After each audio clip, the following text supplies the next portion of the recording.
नवी मुंबईतील उल्वेमधील धक्कादायक घटना आहे। अत्यंत मोठी बातमी समोर येते। जन्मजात मुलाला इमारतीच्या खाली फेकून देण्यात आलंय। रूमच्या शौचालयाच्या खिडकीतून त्याला खाली फेकण्यात आलंय। घृणास्पद बाब आहे। प्रेम प्रकरणातून एका मुलीने मुलाला जन्म दिला होता। इमारतीच्या रहिवाशांनी तक्रार करताच पोलीस घटनास्थळी दाखल झालेत आणि मग तपासात संपूर्ण प्रकार उघड झालाय। 19 वर्षाच्या अविवाहित आईवर खुनाचा गुन्हा दाखल झालेला आहे।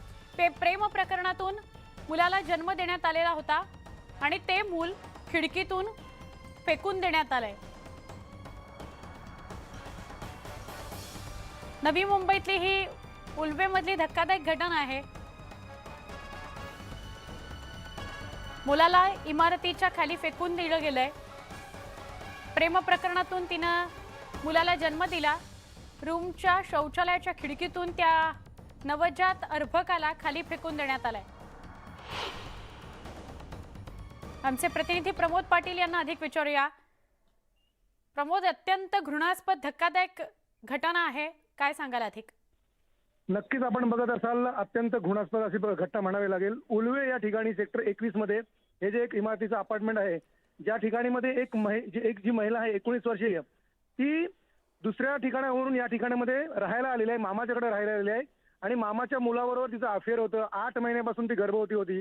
मात्र हे संपूर्ण प्रकरण तिने लपवून ठेवलं आणि अचानक काल रात्री ती नेरुल या ठिकाणी गेल्यावर हे संपूर्ण प्रकार उघडकीस आला आणि घरामध्ये तिने बाळाला जन्म दिला।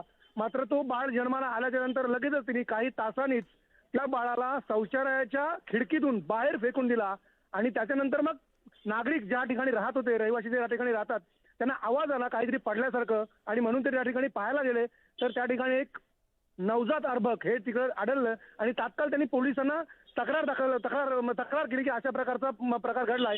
पोलिसांनी घटनास्थळी धाव घेतली आणि संपूर्ण प्रकार कुठून पडला, हा जो अर्भक आहे हा कुठून खाली पडलाय, हे संपूर्ण प्रकार उघडकीस आल्याच्या नंतर त्या ज्या 19 वर्षाची महिला आहे, अविवाहित महिला आई जी आहे त्या बालकाची, तिच्यावर आता खुनाचा गुन्हा दाखल केला आहे। मात्र अत्यंत घृणास्पद आणि अत्यंत दुर्दैवी अशी घटना म्हणावी लागेल।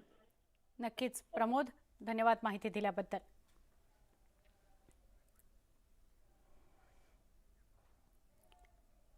मकर संक्रांती निमित्त मास्टर ब्लास्टर सचिन तेंडुलकरने सगळ्यांना शुभेच्छा दिल्यात। यावेळी त्यानं स्वतःच्या हाताने तिळगुळ देखील तयार केले।